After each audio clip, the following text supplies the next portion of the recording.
Hello students, welcome to my channel no biology no life. আর আমি তোমাদের educator Shampa Saha. আজকে আমি চলে এসেছি তোমাদের রিকোয়েস্টে ক্লাস 11 বায়োলজির একটা অত্যন্ত ইম্পর্টেন্ট টপিক নিয়ে আলোচনা করতে। সেই টপিক নিয়ে আলোচনা করার আগে প্রথমেই বলে রাখি যে আমার চ্যানেলটা যদি তোমাদের মনে হয় প্রয়োজনীয় লাগছে তাহলে অবভিয়াসলি সাবস্ক্রাইব করে রাখবে, এবং সাবস্ক্রাইব করে রাখার পরে বেল আইকনে ক্লিক করবে। তাহলে পরে প্রথম ভিডিও নোটিফিকেশান, যেটা তোমার কাছে অত্যন্ত দরকারি বলে মনে হতে পারে, তা তোমার কাছে আগেই চলে যাবে, অন্য সবার কাছে যাওয়ার আগে। আর একটা কথা, সাবস্ক্রাইব করতে কিন্তু কোনো পয়সা লাগে না, এটা কমপ্লিটলি ফ্রি। তাই বিনি পয়সাতেই তুমি সাবস্ক্রাইব করে রাখতে পারো। তার সঙ্গে সঙ্গে ভিডিওটা ভালো লাগলে লাইক করবে, কোনো ইম্পর্টেন্ট প্রশ্ন জানার থাকলে কমেন্ট করবে, আর শেয়ার তো অবভিয়াসলি করবে, কারণ শেয়ারিং ইজ কেয়ারিং। আজকে আমি তোমাদের রিকোয়েস্টে গ্লাইকোলাইসিস সম্পর্কে আলোচনা করব, এবং একটা গ্যারান্টি দিতে পারি, অত্যন্ত সহজ প্রক্রিয়াতে গ্লাইকোলাইসিসটা আলোচনা করব, যাতে তোমাদের দুবার শুনলে মুখস্থ হয়ে যায়।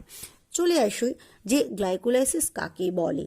দেখো, শ্বসন হয় বা কোষের শ্বসন হয় মোটামুটি 3টে ধাপে। তার একেবারে প্রথম ধাপটা হলো গ্লাইকোলাইসিস। তাহলে গ্লাইকোলাইসিস সংজ্ঞাটা কি? শ্বসনের একেবারে প্রথম ধাপে কোষে যে পর্যায়ক্রমিক রাসায়নিক বিক্রিয়ায় এক অণু গ্লুকোজ থেকে পাইরুভিক অ্যাসিড উৎপন্ন হয়, একে বলা হয় গ্লাইকোলাইসিস, এবং এই ক্রিয়াটি সম্পন্ন হয় কোষের সাইটোপ্লাজমে। অর্থাৎ বুঝতেই পারছো যে এই গ্লাইকোলাইসিস প্রক্রিয়ায় কোষের মধ্যে গ্লুকোজ থেকে উৎপন্ন হয় পাইরুভিক অ্যাসিড, এবং এটা কোথায় হয়? এর সংগঠন স্থান হচ্ছে সাইটোপ্লাজমে। এবার চলে আসি মূল বিক্রিয়াতে। খুব সহজ পদ্ধতিটা কি?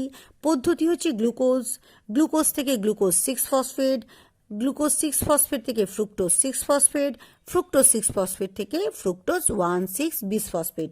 তাহলে কি গ্লুকোজের সঙ্গে যুক্ত হলে একটা ফসফেট কত নম্বর পজিশনে? 6 নম্বর পজিশনে। তাহলে হলো গ্লুকোজ 6-ফসফেট। তারপরে গ্লুকোজ 6-ফসফেটের গ্লুকোজটা পরিবর্তিত হয়ে গেলে ফ্রুক্টোসে, তাহলে হলো ফ্রুক্টোজ 6-ফসফেট। তারপরে আর একটা ফসফেট যুক্ত হয়ে হলো ফ্রুক্টোজ 1,6-বিসফসফেট।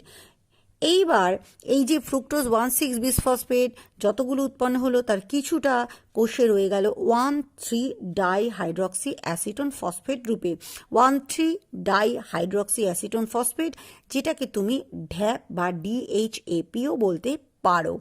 আর কিছুটা পরিণত হলো 3-ফসফোগ্লিসারলডিহাইড বা 3-PGALD রূপে।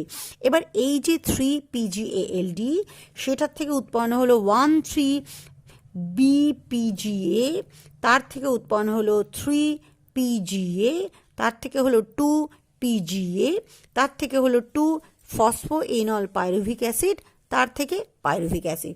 দেখো, খুব সহজে বলে দিচ্ছি। আমি ইচ্ছে করি তোমাদের শর্ট নামগুলো বলেছি, যাতে ঝট করে তোমাদের মুখস্থ হয়ে যায়, কারণ এই পুরো নামগুলো মুখস্থ রাখা একটু খটোমটো। তাই আরও একবার আমি খুব শর্টে বলে দিচ্ছি।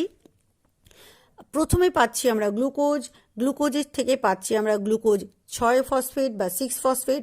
তারপরে পেয়ে যাচ্ছি গ্লুকোজ 6-ফসফেটে গ্লুকোজটা শুধু বদলে গেল ফ্রুক্টোজে। তাহলে গ্লুকোজ 6-ফসফেট থেকে পেলাম আমি ফ্রুক্টোজ 6-ফসফেট। তারপরে এটা একই রকম রয়ে গেল, শুধু এর সঙ্গে আর একটা ফসফেট এসে যুক্ত হলো কত নম্বরে? 1 নম্বর পজিশনে। আগে ছিল 6 নম্বর পজিশনে ফসফেট, তাই নাম ছিল ফ্রুক্টোজ 6-ফসফেট। এবার ফ্রুক্টোজের 6 নম্বর পজিশনের সঙ্গে সঙ্গে আরও একটা ফসফেট এসে যুক্ত হলো 1 নম্বরে, তাই এটা হলো ফ্রুক্টোজ 1,6, আর দুটো ফসফেট, তাই এর নাম হলো বিসফসফেট। এবার তার কিছুটা উৎপন্ন হলো 1,3-ডাইহাইড্রক্সি অ্যাসিডোন ফসফেট, যেটাকে আমরা সংক্ষেপে বলবো DHAP। আর কিছুটা উৎপন্ন হলো 3-ফসফোগ্লিসারলডিহাইডে, যাকে আমরা বলছি 3-PGALD। তার থেকে উৎপন্ন হলো 1,3-বিসফসফোগ্লিসারিক অ্যাসিড বা 1,3-BPGA। তার থেকে উৎপন্ন হচ্ছে 3-ফসফোগ্লিসারিক অ্যাসিড বা 3-PGA। তারপরে সেখান থেকে উৎপন্ন হলো 2-ফসফোগ্লিসারিক অ্যাসিড মানে 2-PGA। তারপরে 2-ফসফোএনল পাইরুভিক অ্যাসিড, বা তুমি আরেকটা জিনিস নাম বলতে পারো, এটা শর্টে পেপ। তারপরে হলো পাইরুভিক অ্যাসিড বা PA। তাহলে আমি একদম শর্ট করে বলে দিচ্ছি, গ্লুকোজ 6-ফসফেট, ফ্রুক্টোজ 6-ফসফেট, ফ্রুক্টোজ 1,6-বিসফসফেট। এটা দুটো ভাগে চলে গেল, একটা 1,3-ড্যাপ আর একটা 3-PGALD, তারপর 1,3-BPGA, তারপর 3-PGA, 2-PGA, 2-পেপ, তারপরে হলো পাইরুভিক অ্যাসিড। আমি যে শর্ট ফর্মগুলো বললাম সেগুলোই মুখস্থ করবে, দেখবে ছট করে তোমাদের মুখস্থ হয়ে যাবে। এই টোটালটা হলো তোমাদের গ্লাইকোলাইসিস প্রক্রিয়া। আর এই যে ছকটায় আমি লিখে দিচ্ছি শর্ট টার্মগুলো আমার একটা রিকোয়েস্ট, স্ক্রিনশট রাখতে পারো বা খাতায় লিখে নিয়ে তোমরা একটা ক্যালেন্ডারের সামনে বা একটা সাদা পাতাতে লিখে, কোনো ক্যালেন্ডারে হোক বা একটা বোর্ডের সামনে টাঙিয়ে ক্লিপ দিয়ে লাগিয়ে রেখে দেবে। যখন ওটা মুখস্থ হয়ে যাবে তারপর কাগজটা ফেলে দাও, তখন আর তোমার দরকার নেই, কিন্তু খুব সহজে মুখস্থ হয়ে যাবে।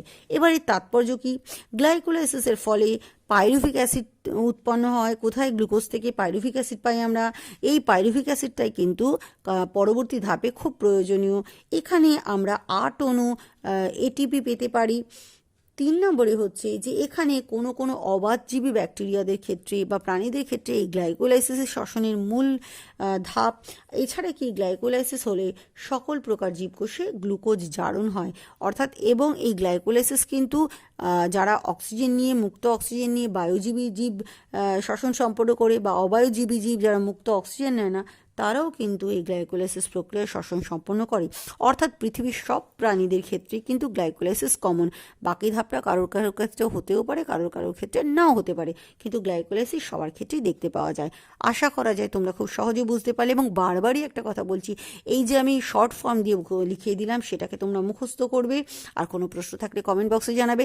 যদি মনে হয় যে তোমাদের আরও কিছু জানিয়ে দিলে সুবিধা হয়, সেটাও কিন্তু জানাতে ভুলবে না। So guys, keep learning, happy learning, have a nice